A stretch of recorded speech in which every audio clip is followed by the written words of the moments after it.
Open the rolls. Let's have a little quiet in here, all right? Black is here. Oh, I want to vote for Black. Oh, yeah. Vote for me. Vote no like he does. Do we have a quorum? You have a quorum, Mr. Chair. We certainly don't have control over this, but, all right.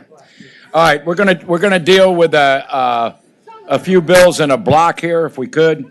It'll be, these are identical to bills that have already passed the Senate. It's gonna be House Bill 451, 789, 1027, 1177, 1208, 1555, and 1559. Again, those bills are all identical to bills we passed out of here. Is there a motion to report? Been moved and seconded, those bills be reported in a block. Clerk, open the rolls.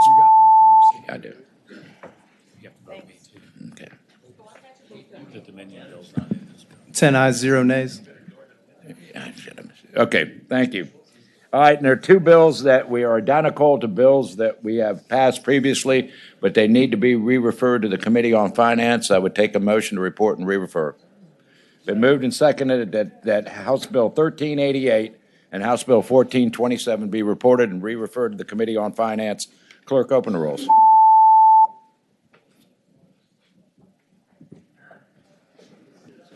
11 ayes, 0 nays. Okay, those bills are reported.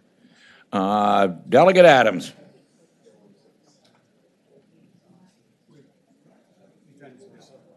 We've done this bill. Oh, I'm sorry. Okay. Simon.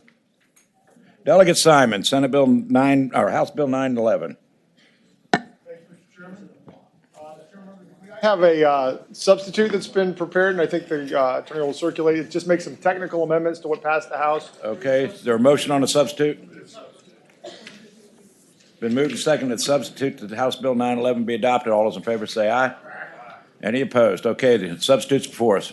Senator Wagner, members of the committee, this is a bill to create an act, sort of under the Virginia Consumer Protection section of the code that would regulate automatic renewal offers and continual service offers. The problem this is trying to get at are those situations where you pay for something once and then you start getting billed for it every month or every 6 months or once a year. And you can't figure out how to cancel that subscription, and you ultimately end up having to go cancel your credit card because it's easier to report your credit card stolen than it is to try and figure out how to cancel this recurring service. So what this bill does is three things. It says that you've got to affirmatively opt in to a situation like that where they're automatically going to renew the contract. Two, that they've got to give you a notice of a clear and conspicuous way to cancel it. And then three, they've got to have a clear and conspicuous way for you to cancel, so it's easy for you to cancel those subscriptions. Okay, are there questions for the patron?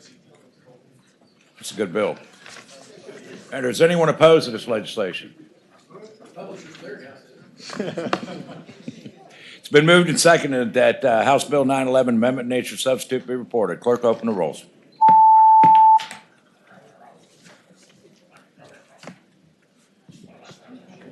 $11 ayes, 0 nays. Thank you, Mr. Chairman. That bill's reported. Thank you. Next, Delegate Kilgore. Gone. Delegate O'Quinn. We took your bill in the block. Delegate Poindexter. Delegate Poindexter. Going once. Going twice. Okay. Delegate Head. Thank you, Mr. Chairman. I have two bills before you this afternoon. Which one do you want to do first? Let's go ahead and do House Bill 110 if we could. All right, committee, pay attention. House Bill 110.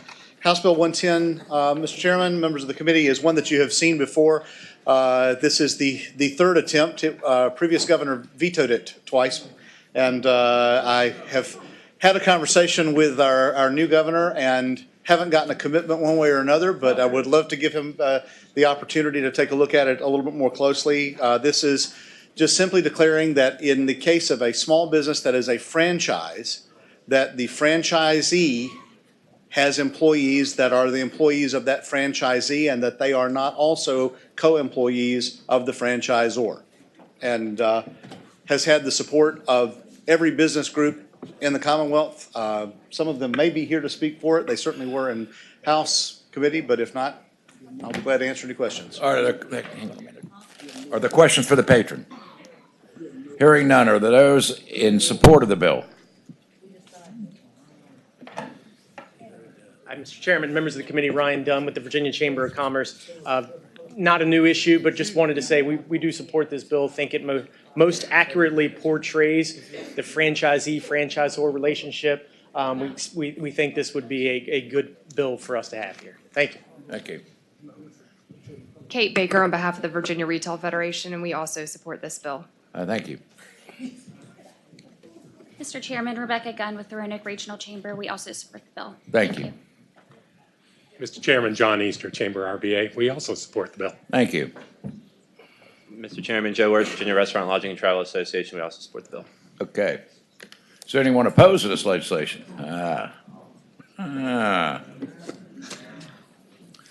Mr. Chairman, Brian Ball, Deputy Secretary of Commerce and Trade for the administration, and the administration is not supportive of this bill. Right now, what you need to look at, this is a classification bill, and if an employee is effectively controlled by the franchisor rather than the franchisee, then that employee can be considered an employee of the franchisor. It's been in code for a long time. These are facts and circumstances determinations. This bill, we believe, presumptively just says that the employee is not ever the employee of the franchisor, and that just may not square with the facts on any given situation. So we do oppose the bill. Thank you. Thank you, sir. Anyone else in opposition? Delegate Head, do you want to wrap up? Yes, Mr. Chairman, just in closing, in response to that last comment, if there were a situation where direct and immediate control were being exercised by the franchisor over those employees, then not only would federally that dictate that they were the employee and a co-employee, but it would also violate the framework of a franchise relationship. And so, again, though the administration, I'm sure, is well-meaning in their concerns about this, it just simply isn't the case. So would hope that you would look favorably upon the legislation. Thank you. Committee operates by motion. Been moved and seconded that House Bill 110 be reported. Clerk, open the rolls.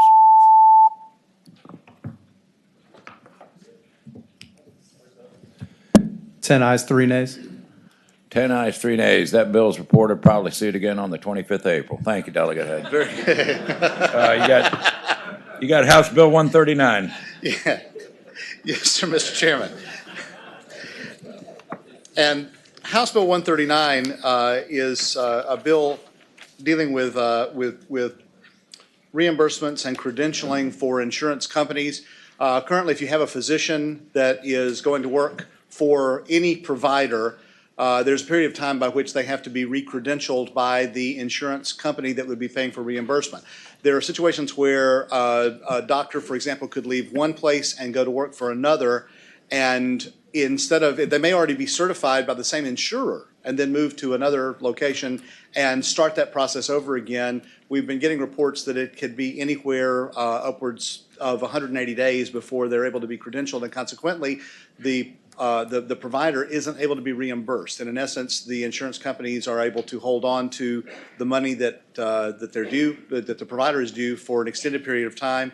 What we've just simply requested here and put forth in legislation is that if they have completed the application process, then they will be paid as if they were in network, unless they are then ruled to be not credentialed. And if they are, then they would have to reimburse whatever the difference is if something happened with that. So again, we had great support in the House, and I think you have some people that will speak in support of this as well, and probably some in opposition from the insurance. You think, Delegate Head? Yeah. Are there questions for the patron? Hearing none. Those in support of the bill? Yes, sir. Mr. Chairman, good afternoon. Hunter Jamerson, General Counsel to the Virginia Academy of Family Physicians. Mr. Chairman, this is a very helpful bill to both small and large physician practices, as well as to physicians working within health systems. Presently, we have a physician shortage in Virginia. We all know that. There are areas of the state where it's very difficult to see a physician. It's much more difficult for the physician if he has no confidence that he will be paid at all, if not in a timely manner, for the services he's rendering. As Delegate had explained, this bill simply provides that If the physician legitimately meets the insurance company's credentialing standards, then he or she is assured of at least retroactive compensation for the services during the time his application is pending. This bill brings us in line with the federal standard. We know insurance companies can do this because this is the Medicare standard. Medicare says if your credentialing application is approved, you will be paid retroactive to the date of that application. This bill brings us into conformity with that. This bill has significant safeguards preventing against fraud. There's simply no opportunity for a physician to game the system and get paid under this bill. We ask for your support. Thank you. Others? Yes, sir. Mr. Chairman, members of the committee, Ralston King with the Medical Society of Virginia. We appreciate the patron bringing forth the bill. We are in full support of the measure and really thank the patron for carrying this. Well, thank you. Okay, any other supporters? Okay, I judge by your sideways move, you're not a supporter. No, sir. Okay, let's hear from the opposition. Sideways move back the other way. Okay. Mr. Chairman, I'm Doug Gray, Executive Director of the Virginia Association of Health Plans. We are opposed to this legislation. Credentialing is a function that health plans do for their own networks to make sure that the provider is legitimate and qualified before we want them to treat our patients. So when we look at the credentialing process, and we can do it in about 30 days under our current processes. We look at whether they've been suspended, whether they've had probation or reprimand. We look to see if they have a federal or state exclusion under Medicare or Medicaid. We wouldn't be able to do any of these things. If somebody had these things, we would be required to pay them, and they could start practicing right away. We want to check and make sure that they haven't got these things before. We want to make sure they've completed all of their training. If they are from another country and we can't easily confirm that they have the credentials that they have represented, then it takes time to do so. And we don't think it's smart for them to be out practicing. We do have examples of people who have lied about their credentials and practiced and been arrested for it and put in jail, most recently in Norfolk. We also check for any license actions or their hospital privileging as well. And we also look at gaps in work history and make sure they have a DEA license so that they aren't in arrears anywhere in that process. So for us, it's important to make sure these things are accurate and that they are qualified before we let them treat our patients. We have Joe Ellenscheid here, who is the director and our manager of credentialing for Anthem, to make a few comments and answer any other questions you might have. Absolutely. Yes, ma'am. Hi, thank you all very much. As it was introduced, I've been credentialing for 25 years with Anthem. We view it as a review of a physician's professional competency and conduct. We're looking specifically to see if there are any red flags. Obviously, a licensure action that has far-reaching ramification to our members would be something we would look at. The whole point of credentialing is that we look at these things before our members see the patient. Before our members see the practitioners. So we want to make sure that the doctor who's treating our members are what they say they are. They're educated, they have the certifications, they have no federal or Medicare, Medicaid license sanctions, and we take that very seriously. And so we have a very intensive process where we're looking at those things. We know it can be a burden at times. I totally get that. But we have worked very hard to make it as easy as possible. We're averaging 20 to 32 days as a turnaround time from when we receive a completed application. 2 to 3 weeks is what we're taking to get these providers through the process and being able to see our members. It's not about a payment issue with claims. It's about seeing our members and making sure those practitioners meet the qualifications that we need for our networks and for our members to see. Questions? No. Other questions? Mr. Chairman. Delegates, Senator Sproul. Question to Mr. Gray. Yeah, go ahead, please.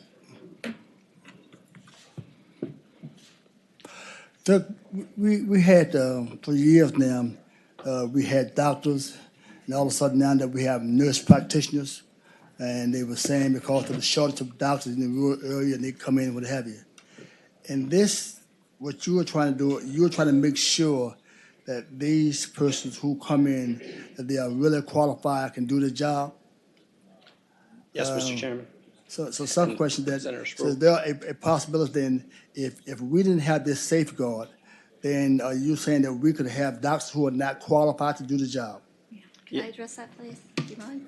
Not at all. We have the You know, expert here. let me just tell you my experience from that. You know, we've had physicians who've come in from out of state where they've had some significant gaps in their work history, where they've been skipping around. I mean, that's a classical red case example of a practitioner that we really have to look at and to make sure, again, before they see our members, that they meet all those requirements. We could have a provider who has had a reprimand or probation where now he needs to have a chaperone in the office when he's treating members. You know, we need to know that type of information. We need to be able to look at the sanctions, to look at licensures, to look to see if Medicare and Medicaid has taken an action. Again, all of that has to happen before our members see these providers. Mr. Chairman. Thank you, Mr. Chairman. Hang on, Then Senator Sproul. you still have another Last question then. I'm just looking at this. I sometimes, Mr. Chairman, you know, I give lawyers a hard time, especially my friend Senator Stanley. And I question sometimes, I always say that I got my law degree from Law and Order on TV. So I'm pretty sure my law degree does not qualify the same as Senator Stanley. So there's a safeguard to make sure a crazy person like me who got his degree from TV on Law and Order does not qualify. All right. Mr. Chairman. Our process is very prescriptive. We actually are going to the schools, we're going to the certification, we're doing what we call primary source verification. So we're not taking that certificate that he sent in with his application. We're actually going to the ABMS or UVA or MCV, and we're saying, did this provider graduate? And if he did graduate, what was his specialty in? And was he in good standing at that residency program? All again before. Senator Newman. Doug, maybe I can ask you a question. Doug, this bill seems like either it's a strikeout or a home run. And did you guys work on this? I mean, it seems like that Chris is making some really good points about some of the desires, and honestly, your side is making some really good points about not going too far and supplying in-network opportunities for those that are out of network. Have you guys worked on this, or is there a double we can get out of this? Mr. Chairman, Senator Newman, we have not had the opportunity to really work on it. The bottom line is this is a fairly remote example. Typically what happens when there's a contract between the carrier and the provider, they will bill under another provider, or they will have another provider assist in the care. And so this doesn't really come up as an issue. I think what happens is it comes up when there's one provider in the practice, period. And ironically, when there's one provider in the practice period, that's when you would want the most supervision, because they are the responsible party. Okay. Yes, Senator Dan.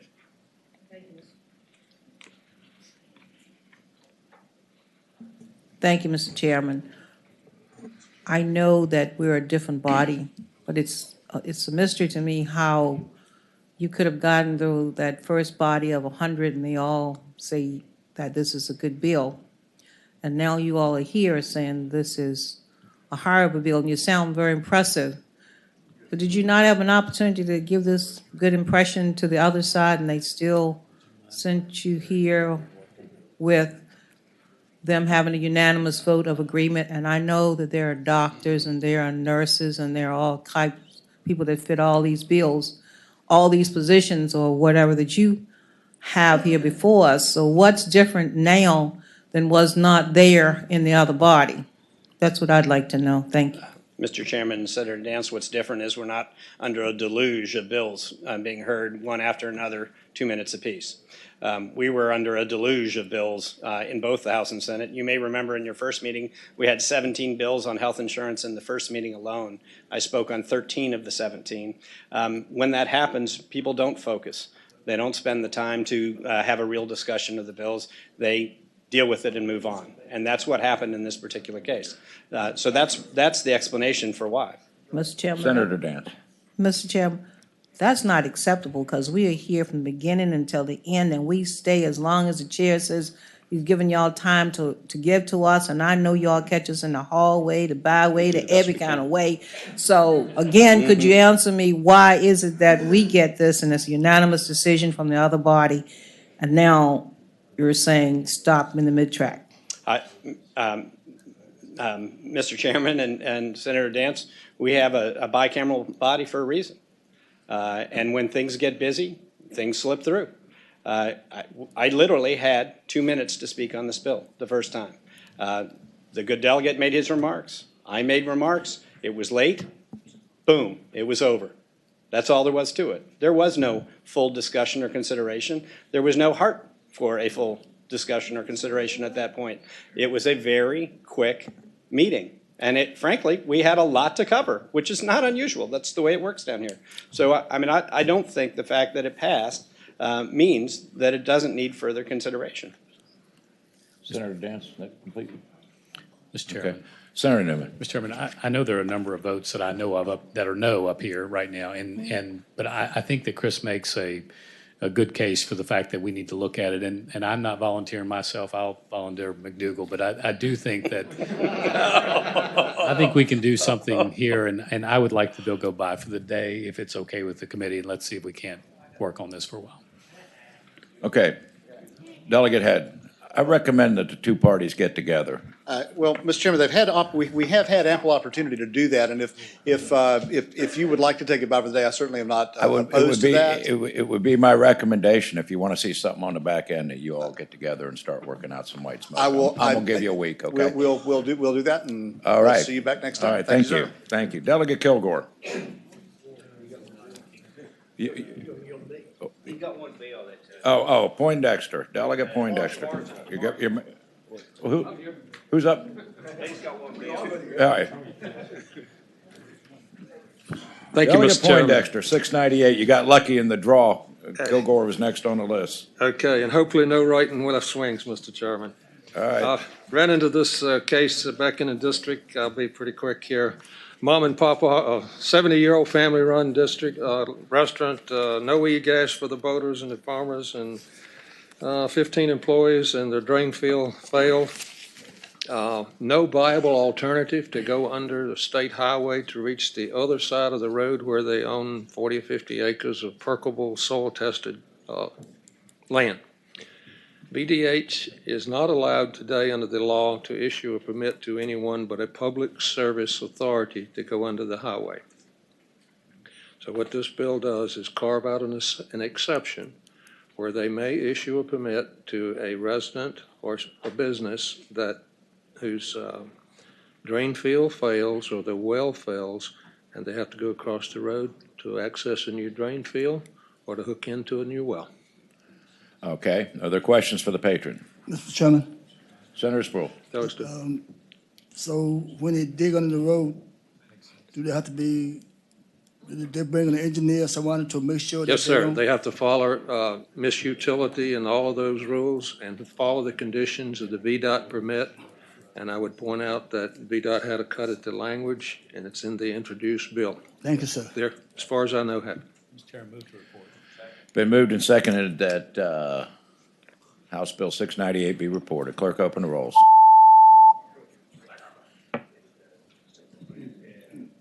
It's a good bill.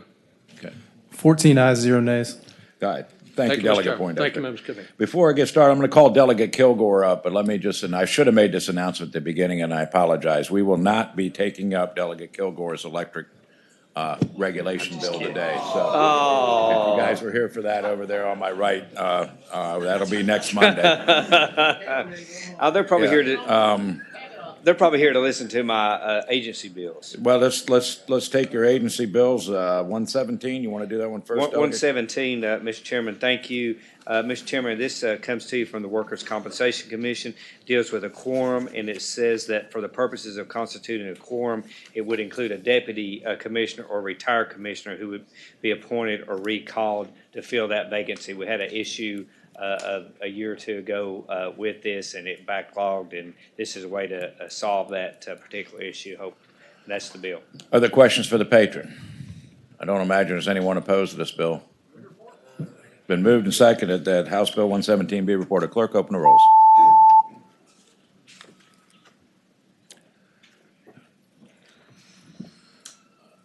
righty. 14 ayes, 0 nays. All right, that bill's reported.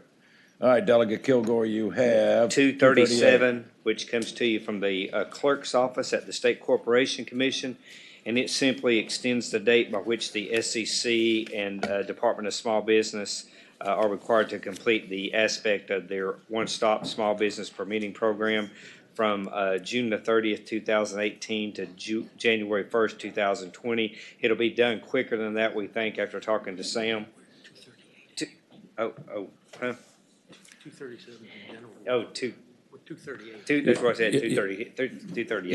Yeah. Okay. I said And- 238, you said Yeah, 237. I'm sorry. We're So on, two we're on to the right. 220, to two, I have the right file, so, and that, basically, that's basically all it does. It does delete some requirements for some biannual progress reports. That's about it, Mr. Chairman. Delegate Kilgore, do you have an idea why it's taking so long and they need another 2 years? Well, I mean, in talking to, the clerk's office and, former Delegate Nixon, they, it's just been it's just a lot to it, a lot more than we thought, but they think they'll get it done by 2019, sometime late 2019. Would you propose an amendment? No, I think, I'm gonna be better safe than sorry, so I don't have to come back in here again. Okay, are there questions for the patron? Been moved and seconded that House Bill 238 be reported. Clerk, open the rolls.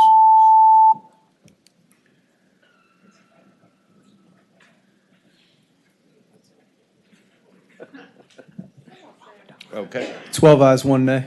Okay, that bill's reported. Okay, what else do you got left? I got 1427. 1427. Which is the wireless support. That's already been reported. Try Okay, again. 1427. That's on its way to finance. Okay. And I think 1486. I think you were going to put that. Somebody had requested that you put that off for a week, and you had.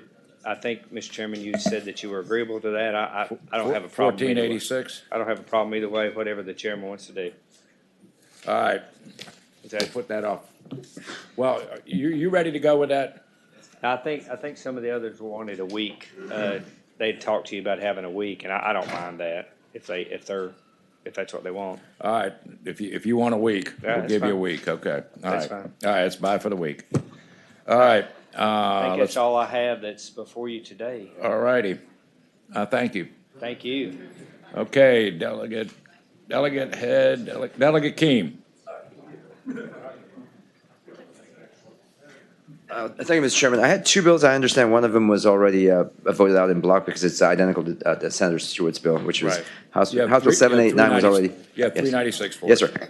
So House Bill 396 was requested by the State Corporation Commission. There was some ambiguity in the code as to whether the SCC has the ability to help Virginia policyholders who have insurance policies that was issued outside of Virginia. Obviously, they can't enforce it outside of Virginia, but to the extent that they can help investigations and complaints, they weren't sure. So the SCC asked that we clarify this language so that the SCC staff can actually help Virginia policyholders whose insurance is issued outside of the state. That's all it does. Okay, are there questions for the patron? Is anyone opposed to House Bill 396? It's been moved and seconded that House Bill 396 be reported. Clerk, open the rolls.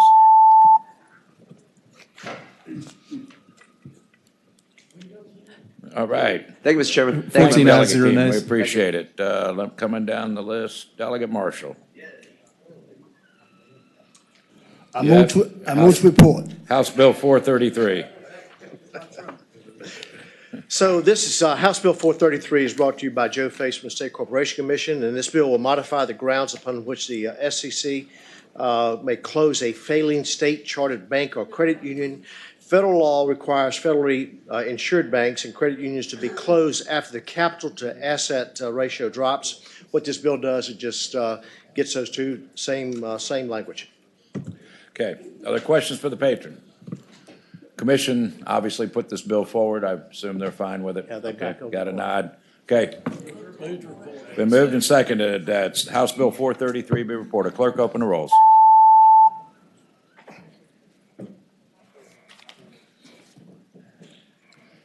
Thank you. 14 ayes, 0 nays. Thank you, Thank you. Delegate Have a Marshall. good day. Okay, Delegate Delaney. Mr. Chairman, members of the committee, I'm here to present House Bill 1293, which is a bill that increases the penalty charged to unlawful employers who fail to file wage and tax reports required under Title 60.2, which is unemployment compensation, from $75 to $100. This increase is simply in line with the rate of inflation and will bring an extra $1 million to the Commonwealth per year. These funds may allow the Virginia Employment Commission to expand and strengthen their operations. Okay. Are there questions for the patron? Mr. Chairman. Senator Stewart. Thank you, Mr. Chairman.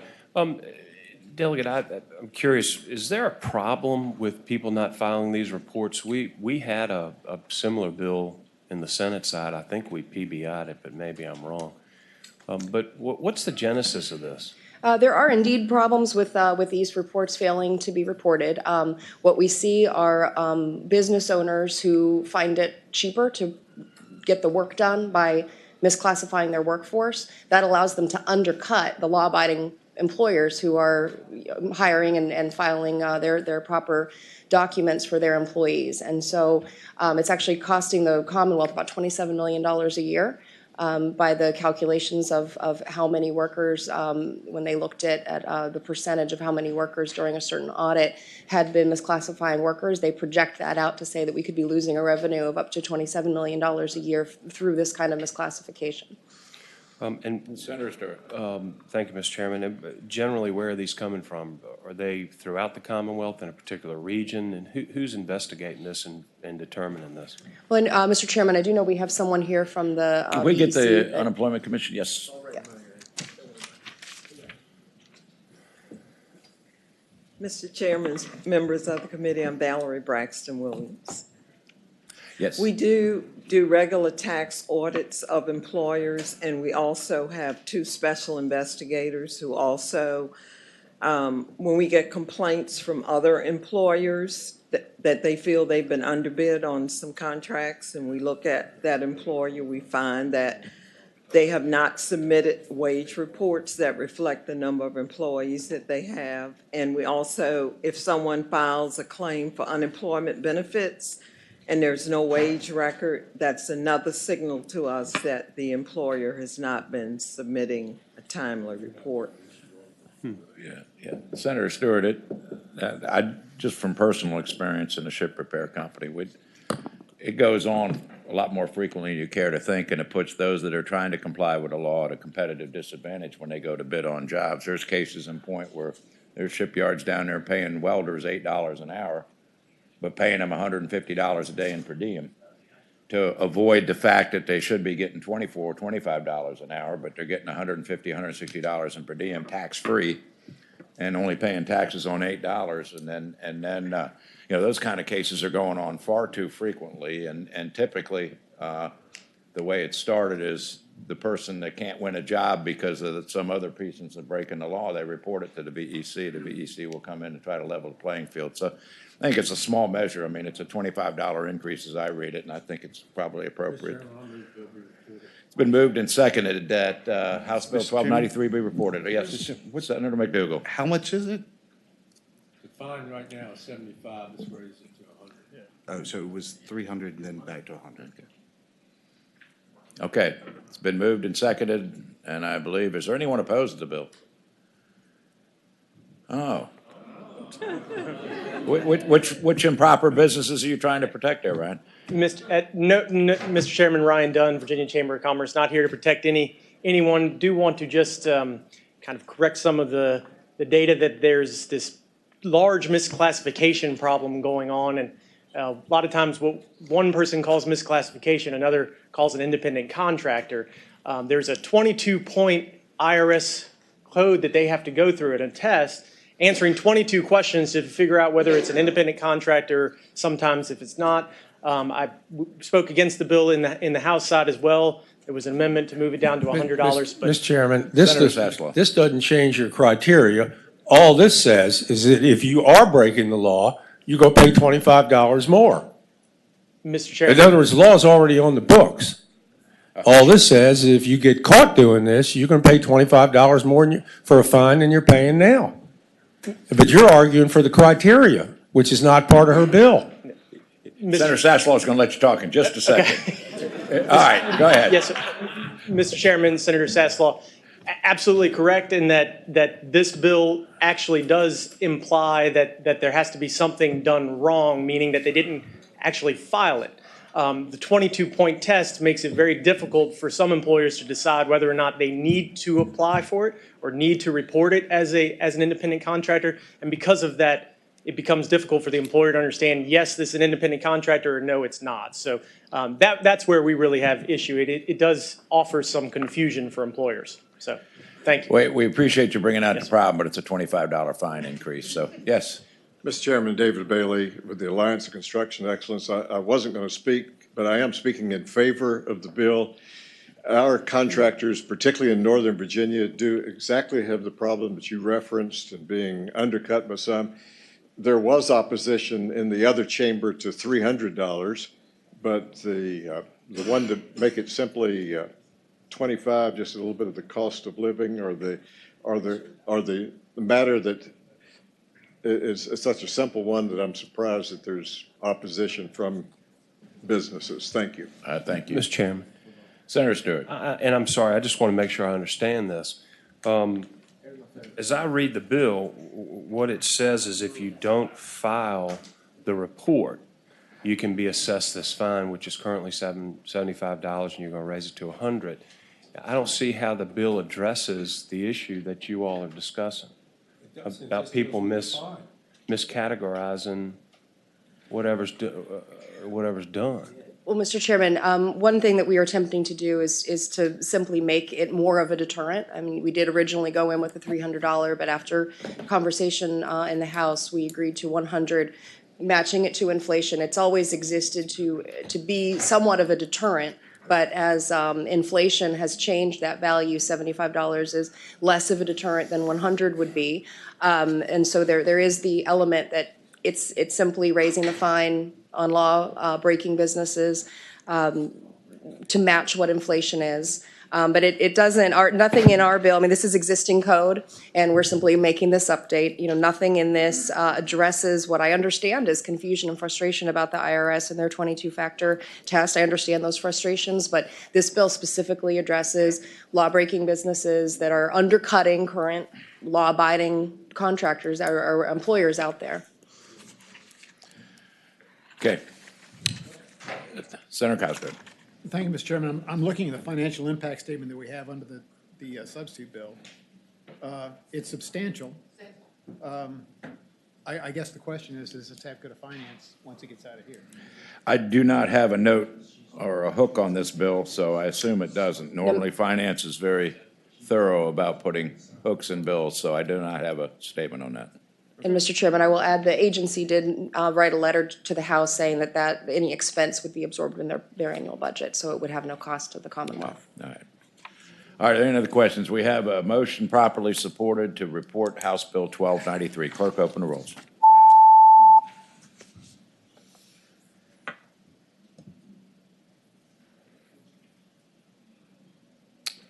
All right, thank you, Delegate Delaney. 8 ayes, 4 nays. Thank you, Mr. Appreciate Chairman, members. Okay. I'm going to do Delegate Byron's. Let's see. We haven't seen Delegate Habib. Somebody needs to get on the horn to Delegate Habib and get him down here.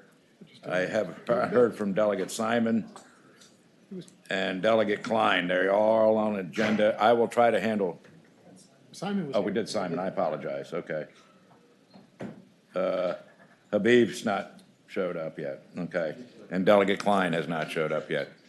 Delegate Byron has a bill. It is similar to Senator Edwards' bill. I prepared a substitute that, and this is to House Bill 999. It's been moved and seconded. The substitute be agreed to. All those in favor say aye. Aye. Any opposed? Okay, this is similar to Delegate Edwards' bill. In fact, with a substitute, we're basically turning it into the Senate bill. This talks to the broadband authority.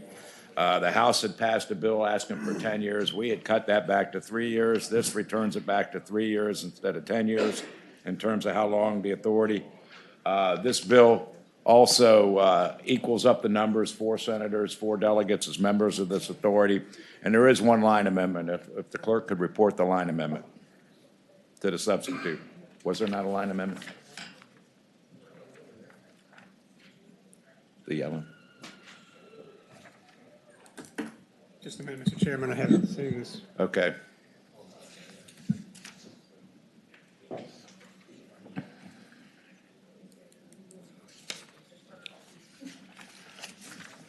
Mr. Chairman, the amendment would be on page 2 of the substitute on line 28 after counties. Well, actually, there's several amendments. Mr. Chairman, you're increasing the number of members from 17 to 18. So on line 19, strike 17, insert 18. Okay. On line 20, you strike 5 and insert 6. Okay. On line 24, strike 5, insert 6. Okay. And then, as I was going to say, on page 2, line 28, after counties, comma, insert, 1 shall be a representative of the Virginia, Maryland, and Delaware Association of Electric Cooperatives. Okay, does everybody understand Move the those amendments, amendments? Mr. Chairman. Been moved and seconded that those amendments be adopted. All in favor say aye. Aye. Any opposed? That just assumes that the co-ops are a member of the Broadband Authority in hopes of bringing the co-ops in as assistant to bring broadband. Okay, with that, do I have a motion on the substitute as amended? Been moved and seconded that the substitute as amended to House Bill 999 be reported. Clerk, open the rolls.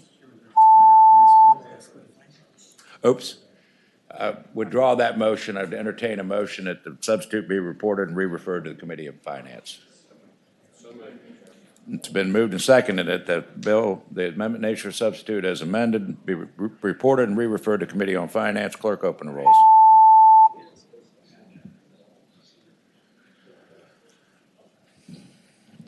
Twelve ayes, 0 nays. Okay, and that bill's reported. Okay, we have Delegate Habib. Delegate Klein. Mr. Chairman, how are you? Good. I have 12:05. Except you're late. Yes, sir. Apologize. That's 2 no votes for being late, and we'll go from there, okay? All right. 12:05. This bill gives Virginia non-stock corporations the option of holding shareholder meetings through remote communication, same as stock corporations, which we did for them last year. Comes from the VBA Business Law section. Okay. Are there questions for the patron? Is there anyone in support of the bill? Is anyone opposed to the bill? Anybody care? No. Okay, all right. It's been moved and seconded that House Bill 1205 be reported. Clerk, open the rolls.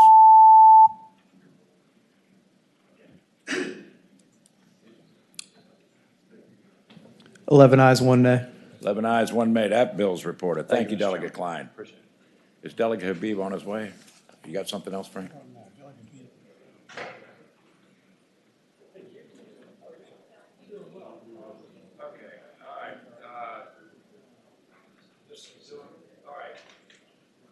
Delegate Habib's bills are both commission bills, so if we could have the deputy commissioner come up, that's, yes, sir.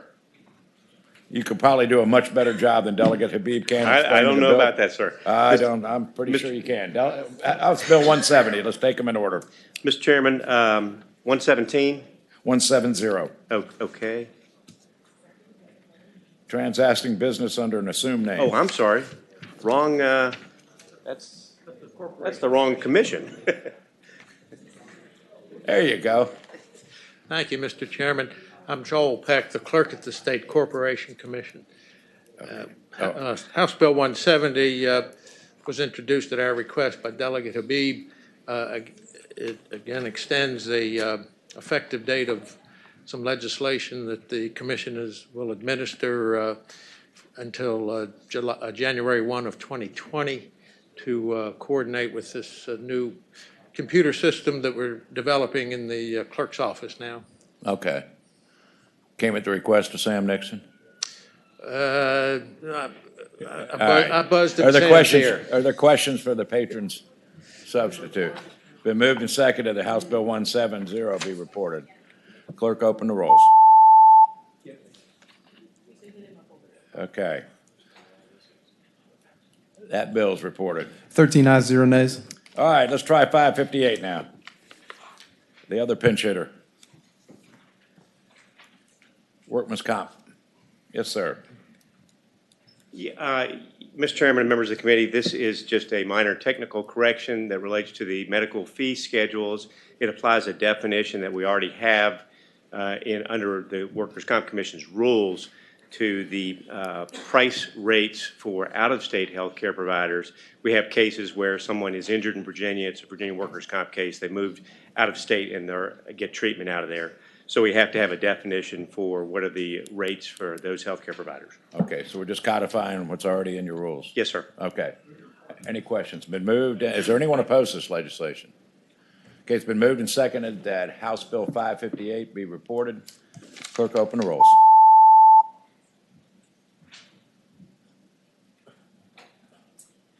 Twelve ayes, 0 nays. Okay, that bill's reported. All right, we got House Bill 82, Delegate Habib. That's again an agency bill. Mr. Chairman, members of the commission, Wes Marshall from the Workers' Compensation Commission. HB 82 repeals the sunset on the financing tax for the uninsured employers fund. Right now, we are taxing for the uninsured employers fund at 0.25%, but we've had 3 instances in the last 10 years where we actually had to tax at a higher rate. The General Assembly gave us a limited window of time to be able to tax it up to 0.5%. The uninsured employers fund is in good shape, but it is a bit of a moving target. We don't know what types of claims will come in, and it's very difficult, according to our finance people, to predict that. So all this does is repeals the sunset provision and allows us to tax at the higher rate if we need to. Okay, are there questions? Mr. Chairman. Yeah, Senator McDougal. So if I understand this correctly, we put a sunset provision in, we take that out at any point in time that for the future time infinitum, you'll be able to tax at a higher rate without having to come back and talk to us about it. Yes, sir. And this only relates to the uninsured employers fund, which we have responsibility for administrating. And it is capped at 0.5%. Is that? That's correct, sir. Okay. All right. Mr. Chairman. Senator Stewart. The tax is capped at 0.5%. The fund, there's no cap on the fund, is it, that you can hold? Could you clarify that? I believe the question from Senator Stewart is that there's no cap on the size that the fund can get to hold and reserve. So what is your policy currently on that fund? At what point do you decide, oops, we're getting too low and we need to raise the tax? Or at what point does the fund get when you say, we're too high, we need to go back? Do you have set rules on that? Mr. Chairman and Senator Stewart, we do have internal financial control rules that we basically apply, and it essentially is that we have an amount of the amount over the last several years of liabilities that we, a portion of that we keep sort of as a reserve, sort of a bottom line reserve that we want to keep in there in case we have an uptick. So, but basically, we're looking back at what were the expenditures versus the revenues several years back, what's the average, and trying to sort of keep a reasonable cushion for what is somewhat of an unknown liability. And so to get to the end of your question, there really is no cap of what we could pull into tax, but I would like to say we've been responsible stewards of that. Mr. Chairman. Are you experiencing difficulty at the level of 0.25%? Currently, no, but in 2011, 2012, and 2013, we did have to, for 3 years in a row, tax at a higher rate. In 11 and 12, we had to go to 0.35%, and in 2013, we had to go to 0.40%. And actually, even way back then, it was at 0.25. We actually had to come to the legislature to ask for that bump up to be able to go to the higher rate. So you all did it. There was a window. Right now, things look okay, but again, it's unknown what the liabilities will be from year to year for the UEF, and we need to be able to make sure that it's actuarially sound, at least to the extent that we can. Okay, thank you. Okay. Thank you, sir.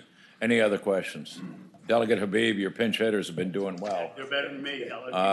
Till you walked in, and then this one got in a little bit of a questionable thing. But They heard me coming. Yeah. There any other questions? It's been moved and I don't hear a second. It's been moved and seconded that House Bill 82 be reported. Clerk, open the rolls.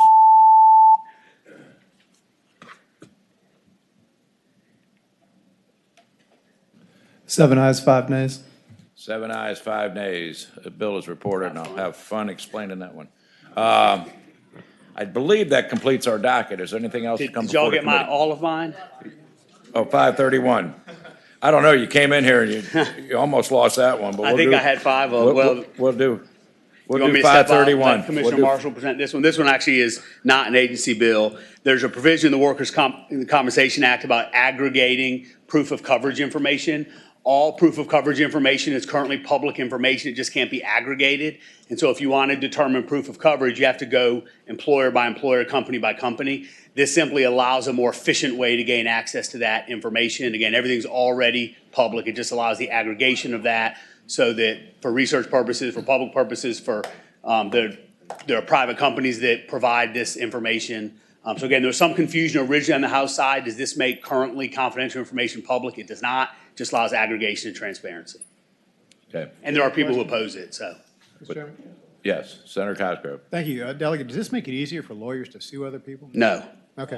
What this would do is allow, everybody's required to have coverage. That proof of coverage information is available, but if you wanted to know if an industry or an area has a high rate of coverage, no coverage, whatever, you'd have to go company by company to look at their proof of coverage. This simply lets you to make a bulk request of proof of coverage information. You still have a workers' comp claim if you have a compensable claim, whether they have coverage or not. It's whether or not the state's uninsured fund kicks in or whether or not their private coverage is applicable. Okay. There are other questions. Are there anyone opposed to this legislation? It's been moved and seconded that House Bill 531 be reported. Clerk, open the rolls. Not bad. I'll take one. A little I'll better. take that. 12 ayes, 1 nay. All right. 12 ayes, 1 nay. That bill's reported. Thank you, Thank Delegate. you all. And I'm Habib. sorry I've had Obenshain over in courts with me. He's still going. All right, is any other business coming before the committee? We'll rise.